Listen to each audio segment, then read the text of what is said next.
Bien-aimé dans le Seigneur, le manque de sagesse a amené beaucoup de personnes dans des problèmes, dans des conflits. Bien-aimé, tout n'est pas que d'ordre spirituel. Il y a des gens qui ont perdu leur mariage par manque de sagesse. Il y a des personnes qui ont échoué dans la vie par manque de sagesse. Il y a des gens qui se retrouvent dans la pauvreté par manque de sagesse. Ce n'est pas qu'on l'a enfouté, c'est parce qu'il a manqué de sagesse. Priez le Seigneur. Tendre Père, nous te bénissons et te rendons grâce pour ta présence en ce lieu. Tu étais déjà là. Tu avais déjà commencé à agir. Et je te prie de continuer à faire ce que tu as prévu. Parle à nos cœurs. Nous ne voulons pas avoir les oreilles vivement touchées. Nous voulons avoir les cœurs vivement touchés. Révèle-nous ta parole. Enseigne-nous tes voies. Et viens construire Jésus-Christ en nous. À toi l'honneur et la gloire. En ton nom nous avons prié. Amen. Amen. Que le Seigneur soit béni. Alors que tous ces dimanches, on nous parle de la maturité. Le Seigneur a mis dans mon cœur d'aller dans le même sens,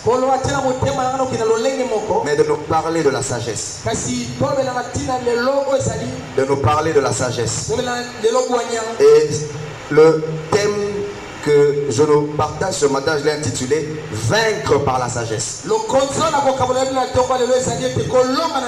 Vaincre par la sagesse. Que Dieu bénisse tous nos bien-aimés qui sont en ligne et qui nous suivent. Je disais vaincre par la sagesse. Alléluia. La sagesse est une manifestation de la maturité. La sagesse est un signe de la maturité. Je vais nous proposer deux portions des Écritures. Nous lisons premièrement Ecclésiaste chapitre 8 verset 18. Ecclésiaste chapitre 9 verset 18. Et ensuite nous lirons Proverbes chapitre 28 verset 26. Et nous toucherons les autres textes par la suite. Ecclésiaste chapitre 9 verset 18, il est écrit ceci. Je ferai mes lectures en français directement. Amen. Et que Dieu bénisse mon interprète. La sagesse vaut mieux qu'un équipement militaire, mais un seul pécheur peut anéantir beaucoup de biens. Ça c'est dans la version du Semeur.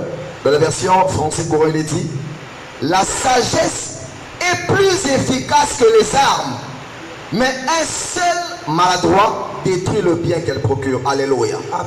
La sagesse est plus efficace que les armes. Elle vaut mieux qu'un équipement militaire. En d'autres termes, celui qui a la sagesse peut avoir l'avantage par rapport à celui qui a l'équipement militaire. En d'autres termes, la sagesse est la meilleure des armes. David a dit ceci: ce n'est ni par l'épée ni par la lance que l'Éternel sauve. La victoire appartient à l'Éternel. Et Dieu peut utiliser la sagesse comme un instrument pour nous accorder la victoire. Proverbe 28 26 dit ceci: celui qui a confiance dans son propre cœur est un insensé. Mais celui qui marche dans la sagesse sera sauvé. Celui qui marche dans la sagesse sera sauvé. Avant d'entrer dans le vif de mon message, permettez-moi de vous donner quelques définitions de la sagesse. Voici quelques définitions de la sagesse. Selon la pensée des Écritures, la sagesse, c'est l'habileté à savoir faire certaines choses. La sagesse, c'est l'habileté à savoir faire certaines choses. Souvenez-vous de Bezalel, à qui Dieu a donné une certaine onction, qui a la capacité pour réaliser certaines choses. Et lorsqu'il reçoit l'onction, cette onction lui a communiqué l'intelligence et la sagesse pour accomplir toutes sortes d'œuvres. C'est encore quoi la sagesse? C'est la capacité de trouver des solutions face aux problèmes. La sagesse est la capacité de trouver des solutions face aux problèmes. C'est quoi encore la sagesse? La sagesse est la capacité de construire ou de bâtir des choses solides. La capacité de construire ou de bâtir des choses solides. C'est encore quoi la sagesse? La sagesse, c'est la capacité de prendre les bonnes décisions et de poser les bonnes actions au bon moment. Prendre les bonnes décisions, poser les bonnes actions, mais surtout de le faire au bon moment. Parce qu'il est possible de faire une bonne action mais au mauvais moment. Je prie ce matin que Dieu donne à quelqu'un cette capacité au nom de Jésus. Amen. Alléluia. Amen. Tu prendras des bonnes décisions au bon moment. Une autre définition de la sagesse. La sagesse, frères et sœurs, c'est le fait de bien réfléchir. C'est le fait de bien réfléchir. De réfléchir profondément avant de passer à l'action. Et vous allez comprendre pourquoi j'ai donné toutes ces définitions. Le fait de bien réfléchir. Ça signifie réfléchir profondément avant de passer à l'action. La sagesse, enfin, c'est le fait de ne pas penser seulement au présent, mais c'est aussi penser au futur. La pensée ne se limite pas au présent. La sagesse va plus loin, même dans le futur. Elle te pousse à ne pas seulement regarder au présent, mais à regarder aussi au futur. Mais voici la meilleure définition de la sagesse. La sagesse est une personne. La sagesse est le Seigneur Jésus-Christ. C'est lui la sagesse par excellence. Et c'est lui qui nous enseigne la véritable sagesse au travers de la parole. Si tu es d'accord avec moi, dis Amen. Amen. Pourquoi je parle de vaincre par la sagesse? C'est simplement parce que dans la vie, frères et sœurs, on rencontre beaucoup de combats. Peut-être que vous êtes trop spirituel, vous vivez dans le ciel, vous n'avez pas vécu des combats. Moi, je vis des combats. Que tu pries beaucoup, que tu ne pries pas, les combats, tu vas les rencontrer. Les problèmes, tu vas les rencontrer. Les difficultés, nous allons les rencontrer. Mais je veux peut-être scandaliser quelqu'un ce matin en disant ceci, que toutes les victoires ne se remportent pas que par la prière. Je suis quelqu'un qui prie beaucoup. Alléluia. Mais j'ai compris dans ma petite marche chrétienne, et même en lisant les Écritures, qu'il y a de ces combats qui ne se remportent que par la sagesse. Il y a des victoires que l'on ne fait que par la sagesse. Et je prie ce matin que Dieu nous emmène dans une dimension de maturité. Bien-aimés dans le Seigneur, le manque de sagesse a amené beaucoup de personnes dans des problèmes, dans des conflits. Bien-aimé, tout n'est pas que d'ordre spirituel. Il y a des gens qui ont perdu leur mariage par manque de sagesse. Il y a des personnes qui ont échoué dans la vie par manque de sagesse. Il y a des gens qui se retrouvent dans la pauvreté par manque de sagesse. Ce n'est pas qu'on l'a enfouté, c'est parce qu'il a manqué de de sagesse. Il se retrouve là, il se retrouve aujourd'hui. Et beaucoup de gens ont des problèmes parce que la sagesse a manqué. Il y a même des personnes qui tombent dans le péché par manque de sagesse. Je prie que ça ne soit pas ton cas au nom de Jésus. Si tu es avec moi, dis Amen. Et beaucoup de gens prient. Beaucoup de gens remplissent les programmes de prière. Nous avons les 100 jours de prière, les 200 jours de prière, les Tolo Nassé, Moukongo Nassé, Moutou Nassé, mais les gens ne changent pas. Pourquoi? Ce n'est pas toujours un problème de prière, c'est aussi un problème de sagesse. Seigneur, donne-nous une église remplie de gens sages. Est-ce que je parle à quelqu'un ce matin? La sagesse est une clé importante. Importante pour nous sortir de certains problèmes. Tout n'est pas que problème du diable. La sagesse vaut mieux qu'un équipement militaire. Aujourd'hui, on a des gens qui ont des problèmes dans leur belle famille.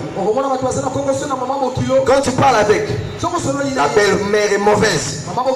Les beaux-frères sont mauvais. Regardez ce qu'ils me font. Mais si vous fouillez dans sa vie, c'est elle-même qui est l'auteur de tout ce qu'elle a fait. Est-ce que ça c'est seulement le diable? Est-ce que ça c'est le diable? Quand les gens viennent, elle ne les reçoit pas. Elle n'est pas courtoise. Elle n'est pas gentille. Elle est invivable. Elle donne des mauvaises réponses. Mais après elle va dire je suis combattu. Mais tu es responsable de ce qui t'arrive. Moi pasteur, je me rends compte d'une chose. Aujourd'hui, tout le monde semble être les Joseph de la famille, les autres sont les frères de Joseph. Pénina c'est l'autre. Moi c'est Anne qu'on fait souffrir. Mais si on t'a les vignes, il y a une Pénina. Il y a une Pénina bande quoi Joseph voilà. Aujourd'hui les gens disent Seigneur, mais ils ont créé ma combat. Et quand tu dis fais sur mes ennemis, attention, ça va retomber sur toi-même. Est-ce que je parle à quelqu'un? Beaucoup de combats dans lesquels on se retrouve ont pour responsable notre propre personne. Et ce matin, ma prière une fois de plus, Seigneur, donne-nous la sagesse. Alors, voici la première question. Comment vaincre par la sagesse? Comment vaincre par la sagesse? Pasteur, que faire pour avoir la victoire par rapport à la sagesse? Voici le premier secret. Et je suis convaincu que tu seras béni. Est-ce que je parle à une église qui est dans la maturité? Le premier secret, celui-ci. Pour vaincre par la sagesse, il faut une bonne gestion de la saison d'abondance. Une bonne gestion de la saison d'abondance. Je répète, une bonne gestion de la saison d'abondance. Un jour dans Genèse chapitre 41, le grand Pharaon reçoit un songe. Et dans ce songe-là, il voit 7 vaches grasses qui paisaient le long du fleuve paisiblement. Et quelque temps après, il voit 7 vaches maigres qui sont venues après et qui ont consommé les vaches grasses. Les 7 autres vaches étaient maigres et laides, mais elles ont pu quand même consommer les vaches grasses. Il s'est réveillé de son songe et puis il s'est endormi. Il fait un autre songe, et dans ce songe là il voit 7 épis qui étaient beaux à voir, et puis il voit 7 autres épis brûlés par le vent qui ont englouti les autres épis. La Bible dit qu'il fut troublé. Et quand il se réveille, il a commencé à chercher l'explication. Il était conscient et convaincu que c'était significatif. Il convoque les gens afin qu'on puisse lui expliquer ce sort. Mais personne n'avait la solution. J'aime la parole de Dieu. Et j'aimerais ouvrir une parenthèse pour dire ceci. Dans la vie, il y a beaucoup de rois qui ont des points d'interrogation. Mais au travers des Écritures, Dieu nous donne des explications.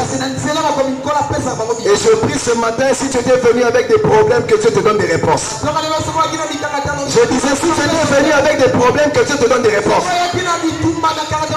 Dis Amen, je veux te dire quelque chose.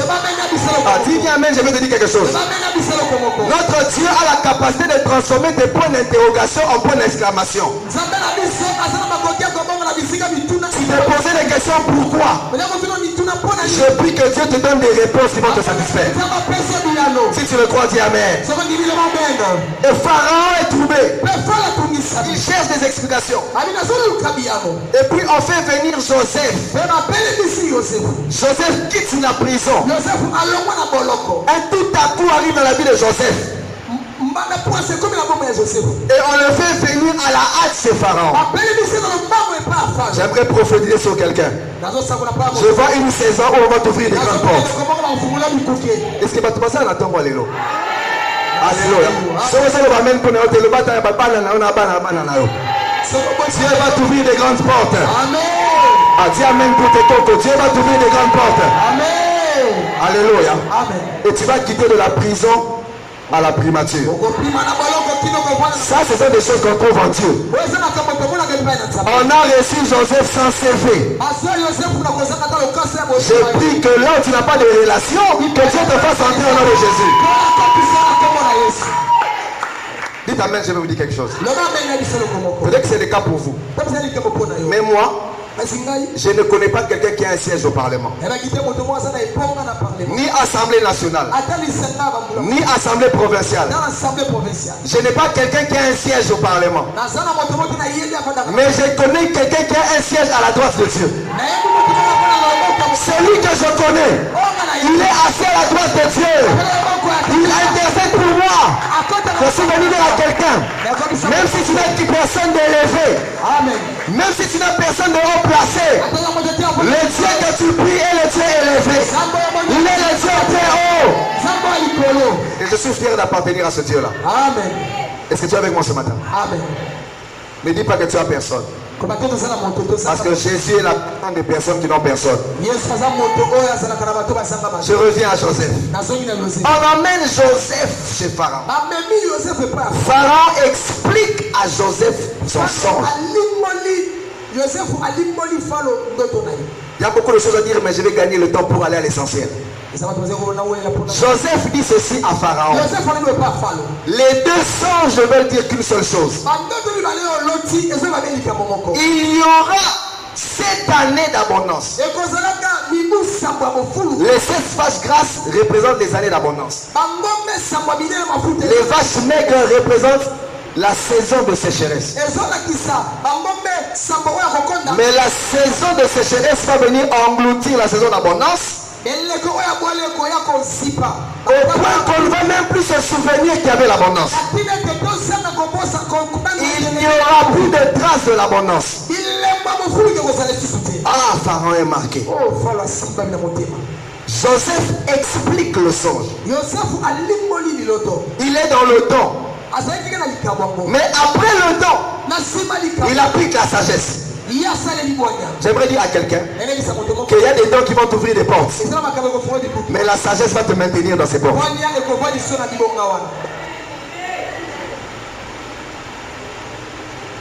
Joseph applique la sagesse. Voilà ce qu'on doit faire pendant cette saison d'abondance. Faisons des provisions. Amassons. Prenons le 1/5 des récoltes. Et ce que nous mettrons à part, va nous servir de provision pendant la saison de sécheresse. Et la Bible déclare ceci: pendant la saison d'abondance, la terre produisit des meilleures récoltes. Et la sagesse les a poussés à ne pas tout consommer, mais à penser à demain. Ils mangeaient un peu, ils gardaient un peu, parce qu'ils savaient qu'une saison haute allait arriver. Et la Bible dit qu'après ce temps, il y a eu une grande famine sur la surface de la terre. Cette sécheresse n'a pas que frappé l'Égypte, mais ça a touché toute la terre. Mais qu'est-ce qui les avait sauvés? C'était la bonne gestion de la saison d'abondance. La sagesse qu'ils ont appliquée quand ils étaient dans la saison d'abondance. Que représente la saison d'abondance? La saison d'abondance représente toutes les opportunités financières que Dieu met devant toi. Toutes les opportunités financières que Dieu met devant toi. C'est une saison d'abondance. Ce texte nous enseigne que dans la vie de toute nation, dans la vie de toute personne, il y aura toujours une saison d'abondance et une saison de sécheresse. Tout dépend de notre gestion de la saison d'abondance. Tous tels que nous sommes ici, nous avons déjà connu et nous connaîtrons toujours ces deux saisons. Mais le problème, quand tu as des opportunités d'argent, comment te comportes-tu? C'est là que la maturité intervient. Quelqu'un est avec moi ce matin? Personne ne dira que moi je n'ai jamais eu d'opportunité. Dieu est juste. Même si nous n'avons pas les mêmes opportunités, nous avons des opportunités à un certain degré. Tel que tu es là, il t'arrive des fois des moments où tu t'es déjà arrivé, où tu as touché une somme d'argent inhabituelle. Lorsque tu touches de l'argent, lorsque tu touches ton salaire, lorsque tu touches ton bénéfice, attention, considère que c'est une saison d'abondance. Ne dilapide pas tout. Parce que la saison d'abondance est aussi une prophétie que la saison de sécheresse peut arriver. Mais la façon dont tu vas gérer ça va t'aider à traverser. J'ai eu à travailler dans une des très grandes banques de la place. Cette banque a fait faillite. Et pendant que je vous parle là, même mon décompte final est encore bloqué là-bas. Mais j'ai reçu beaucoup d'enseignements. Dans cette banque-là, on a fait la pluie et le beau temps. On était payé en 17 mois, s'il vous plaît. Ça signifie quoi? On a les 12 mois plus le 13e mois. On avait 3 primes trimestrielles, n'est-ce pas? Donc après chaque trimestre, on vous paye l'équivalent de votre brut. Et en plus, il y avait le pécule de congé. Donc quand tu pars en congé, on te paye la totalité de ton salaire plus le pécule, qui équivalait au brut de ton salaire. Nous, on vivait. Moi d'ailleurs j'étais bien. Il y avait d'autres qui changeaient des habits à tout moment. Je sais que le pasteur connaît de quelle banque je parle. Les gens changeaient des voitures, changeaient des téléphones, voyageaient comme ils voulaient. Moi d'ailleurs peut-être que j'étais encore dans la limite. Il y avait d'autres qui avaient encore notre ouverture des prix extraordinaires. On pensait que la vie serait toujours comme ça. Et puis un jour, faillite et raté, on ne pouvait même pas s'y attendre. Le premier signe, on enlève tous les primes. On se disait, bon, on peut encore espérer.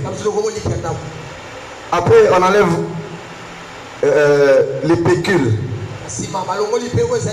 On se dit, bon, c'est vrai que les temps sont difficiles, mais tant qu'on a le salaire, on peut tenir. Et puis, le salaire qui sortait tous les jours le 25, chaque 25. Si le 25 tombe un dimanche, on vous paye les 23.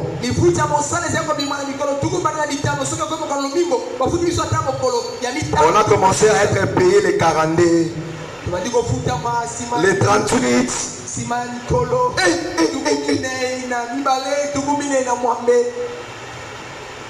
Et puis bon, on s'est dit, bon, tant que ça sort, ça va. Et puis un jour, la direction a fait une communication. Nous ne serons pas en mesure de vous donner les 100%. Nous vous donnerons les 75%. Et puis un jour 50%. Et puis un jour 25%. Je vous dis, c'était terrible. Je me souviens même ce jour-là qu'on devait nous payer. Un collègue a pris ses 25%, il a crié, voici les signes du temps de la fin. Un jour, 25%.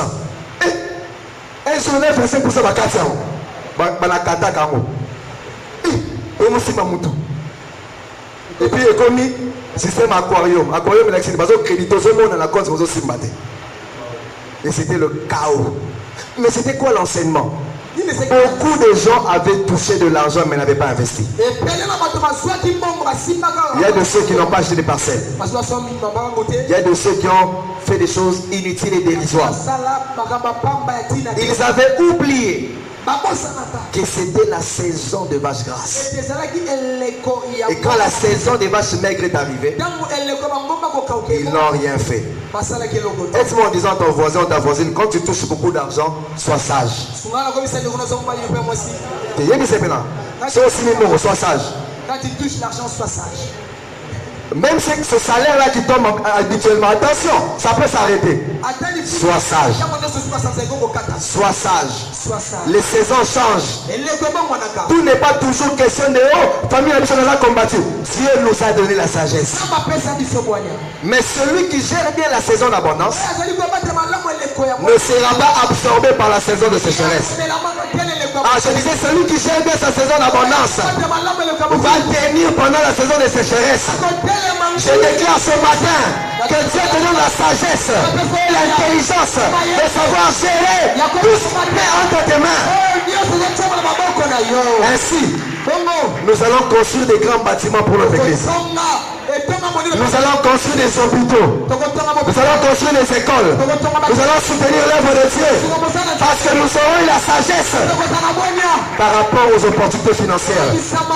Si tu es d'accord avec moi, dis Amen. Amen. Si tu as raté cette saison, que Dieu te récupère ce matin. Fais attention. Quand tu te rends compte que ce Simba va monter inhabituel, Keba, ne consomme pas tout. Quand tu as ton argent, tu enlèves la dîme. D'abord la dîme, la portion de Dieu. Et j'aimerais ouvrir une parenthèse. Ce n'est pas le pasteur qui m'a envoyé, mais c'est le Saint-Esprit qui te parle.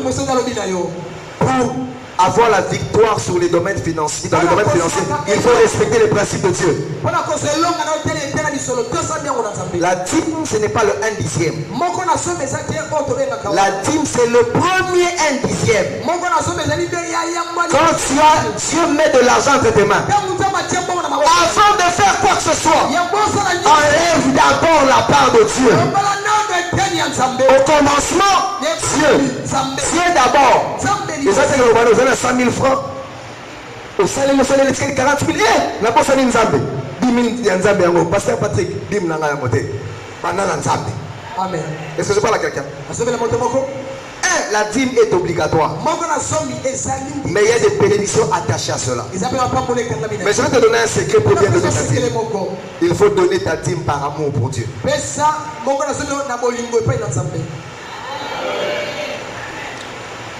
Il faut donner ta dîme par amour pour Dieu. Le Seigneur m'a enseigné ceci. Là où il y a l'amour, la loi devient facile. Là où il y a l'amour, le sacrifice devient facile. Car Christ a aimé l'église. Et il s'est donné lui-même pour elle.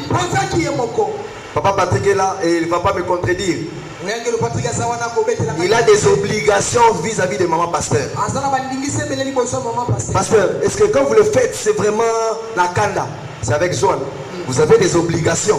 Mais vous le faites facilement. Pourquoi? Parce qu'il y a l'amour. Là où il y a l'amour, les obligations deviennent faciles. Si tu mets l'amour avant, tout ce que Dieu te demande, tu le feras facilement. Alléluia. Amen. Et je ferme cette parenthèse pour aider quelqu'un. Mais la gestion financière, quand tu mets de l'argent entre tes mains, fais attention. N'avez-vous pas compris pourquoi est-ce que dans la Bible au commencement, Dieu a créé tous les arbres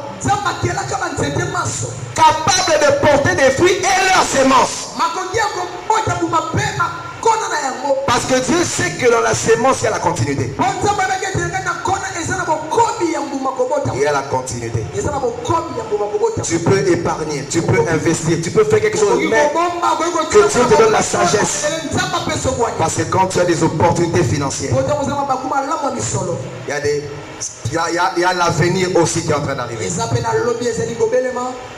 La saison d'abondance représente aussi les personnes providentielles, les personnes qui sont des bénédictions que Dieu met autour de toi.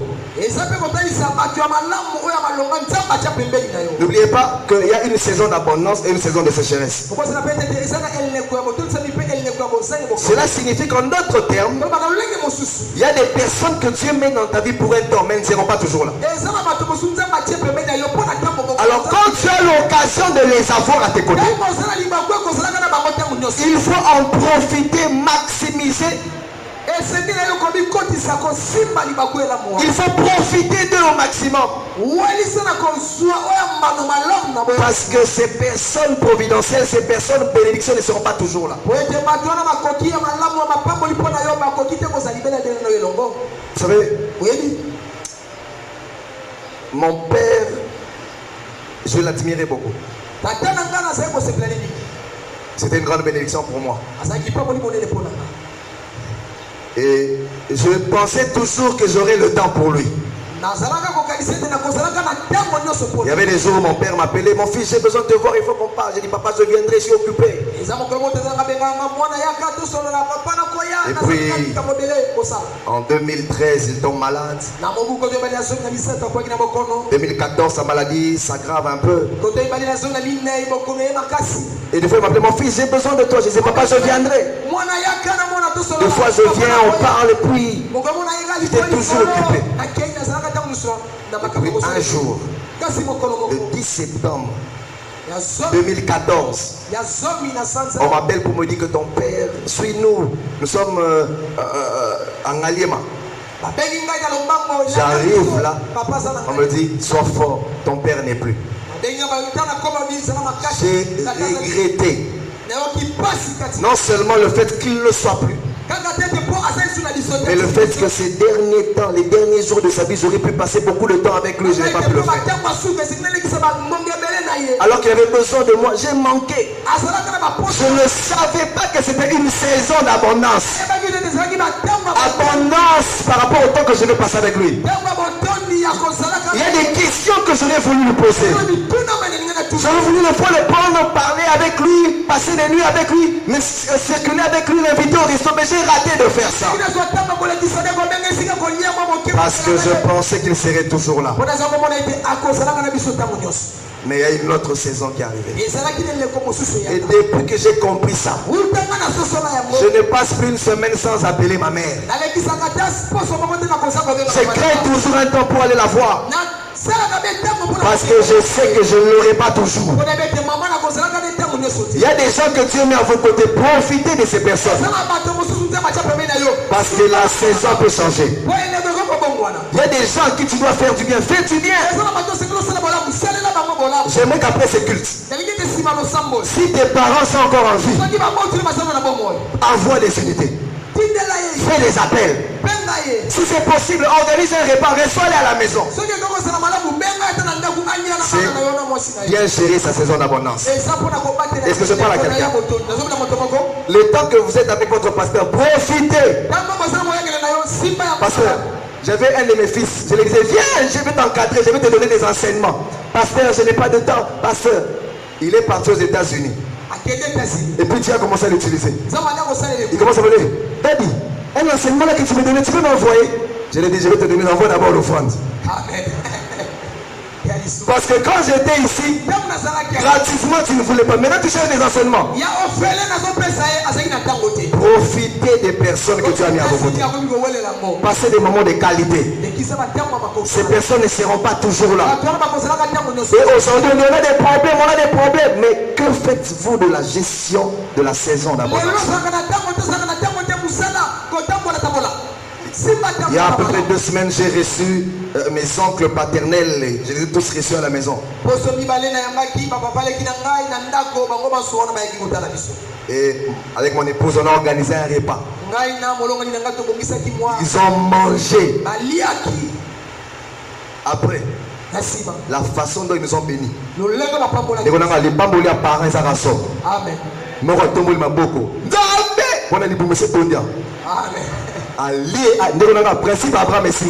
Amen. Si les parents sont des dieux, quand Dieu mange, il doit te bénir. Ils nous ont bénis comme pas possible. Il y a des jours où, pasteur, à part ta dîme, à part tes offrandes, pasteur, sois crédit, pasteur, sois telle chose, sois provision, Dieu va te bénir. C'est une façon de vaincre certaines choses. Est-ce que l'on peut dire Amen? Amen. Est-ce que quelqu'un est béni? Est-ce que je peux exagérer? Quand tu es encore chez vous, apprends à préparer. Apprends à préparer. Je vous parle des choses que je connais. Nous sommes allés visiter des couples. Leur problème c'est quoi? La femme ne savait pas préparer. Maintenant dites-moi, est-ce que ça c'est vraiment Satan? Est-ce que ça c'est Satan? Ça c'est un manque de sagesse. Parce que quand il fallait apprendre à préparer, elle n'avait pas le temps. Facebook, WhatsApp, série. Est-ce que je parle à quelqu'un? Apprends. Apprends. Ça va te donner certaines victoires. Certaines victoires. On a des gens qui prient.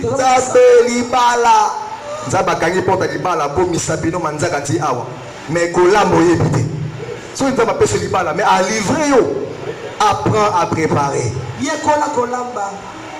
Je pensais que les frères allaient dire Amen.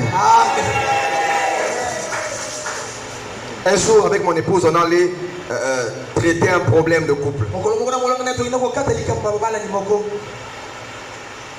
D'abord, moi, j'ai reçu l'homme qui a commencé à parler de sa femme. Elle a fait ceci. Elle est. C'est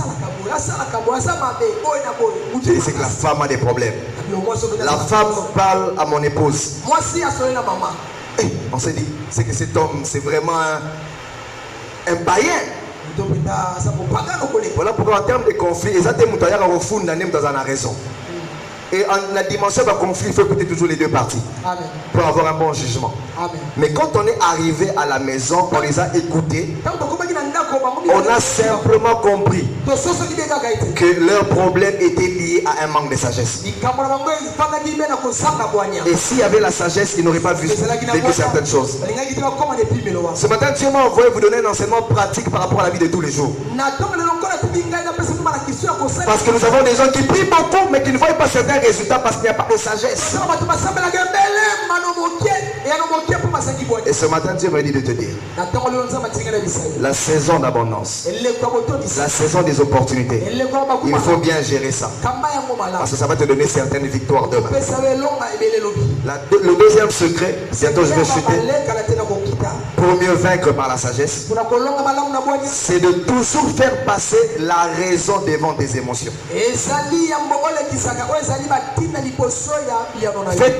Mets toujours en avant la raison au devant de tes émotions. Parce qu'il y a beaucoup d'erreurs que nous faisons parce que nous nous sommes laissés emporter par les émotions. J'ai appris ceci, qu'il y a deux moments où tu ne dois pas prendre de grandes décisions.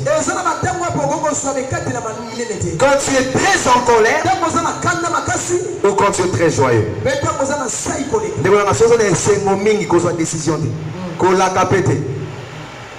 Tu risques de faire comme ces rois. Tellement qu'à CP, la lobby demande-moi tous les rois, tout ce que tu vas me demander. Tu vas tomber sur une personne qui te dit, je demande la partie où toi tu es. Alléluia. Sois calme. Celui qui est profond dans sa réflexion sera profond dans ses décisions. Celui qui est profond dans ses réflexions sera profond dans ses décisions. Et je vais terminer avec cette deuxième question. Comment avoir la sagesse? Comment avoir la sagesse? Il y a 5 raisons, mais je vais t'en donner que 2 raisons. Comment avoir la sagesse? La première, ou le premier secret, c'est celui-ci. Il faut craindre l'Éternel. Est-ce qu'on est ensemble? On est ensemble. Dans le psaume 110, il est dit ceci: la crainte de l'Éternel est le commencement de la sagesse. Et dans Job chapitre 28, il est dit: la crainte de l'Éternel, c'est la sagesse. J'aimerais dire à quelqu'un, lorsque tu crains Dieu, tu vis la sagesse même. Quand les gens sont en train de voler, de tricher, pensant que c'est ça la vraie voie, et que toi tu refuses de suivre leur voie en restant intègre, sache que toi tu vis la vraie sagesse. Parce que la Bible déclare: le salaire du péché, c'est la mort. Quand les gens croient que comme je change de couche avec plusieurs filles, je suis dans un grand prêtre, c'est la folie. Mais celui qui est intègre, il craint le Seigneur. Alléluia. La crainte de l'Éternel, c'est quoi? La crainte de l'Éternel, c'est se détourner du mal.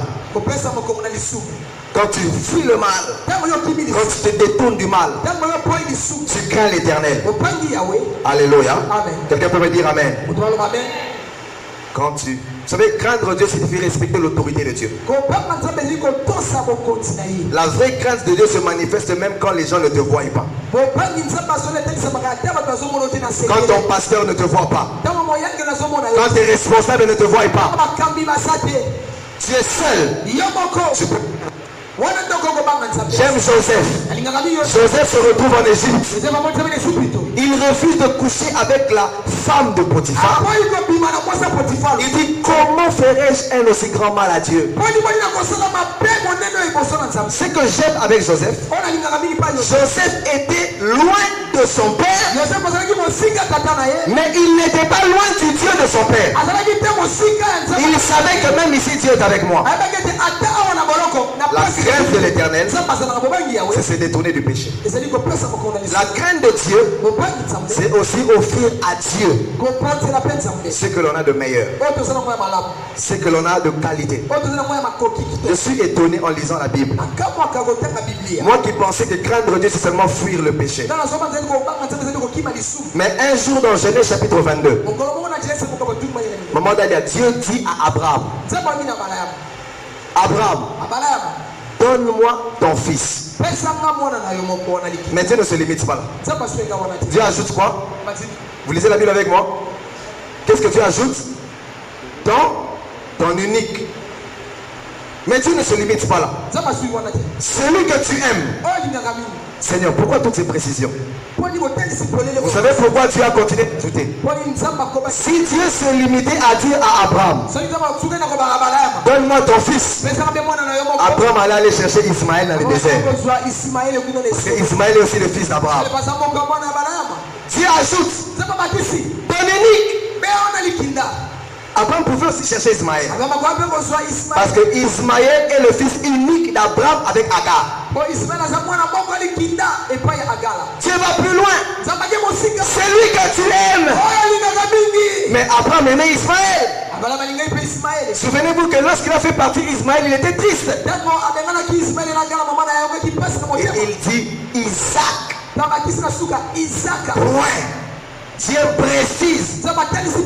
La première personne à faire l'appel des fonds dans la Bible, c'est Dieu. Dieu demande à Abraham Isaac. Qu'est-ce que Isaac avait fait à Dieu? Rien. Mais Dieu demande le meilleur. Et j'aimerais dire à quelqu'un, si c'est Dieu qui t'a donné Isaac, Dieu peut demander Isaac. Si c'est Dieu qui t'a donné cet argent-là, il peut te demander cet argent. Alléluia. Isaac représente ce qui n'est pas mauvais, mais ce que Dieu veut prendre. Je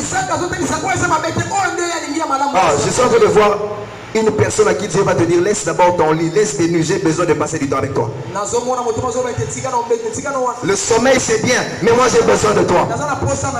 Dieu dira à quelqu'un, donne-moi le 2/5 de ton salaire. Donne-moi, Dieu veut prendre Isaac.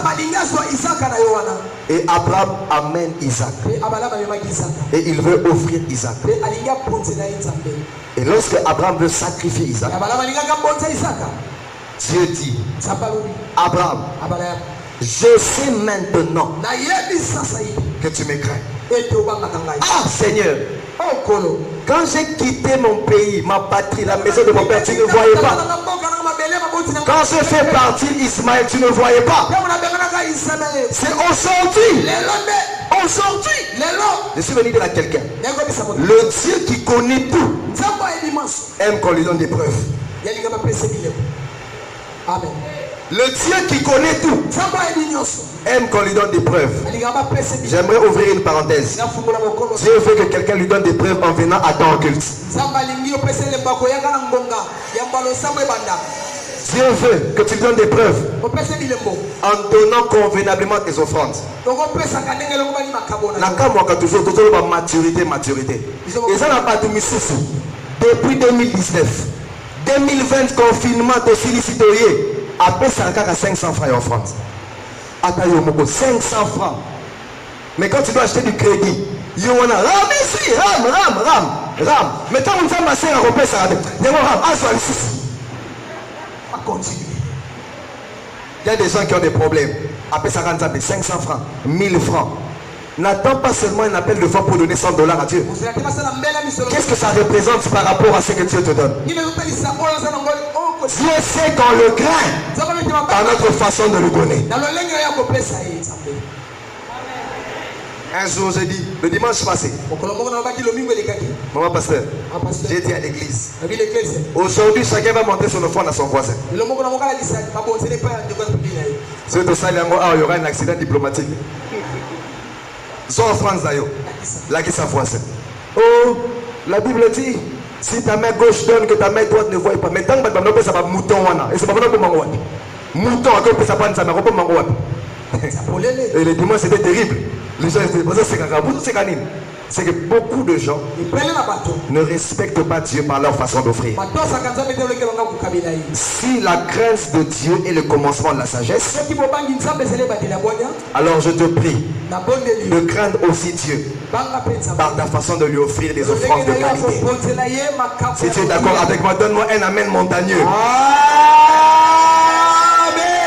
Alléluia.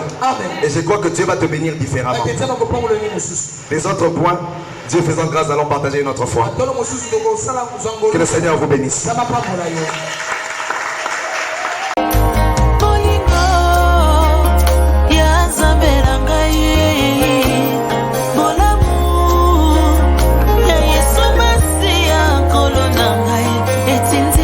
Sopa motema na ngai liboso na ye binalobe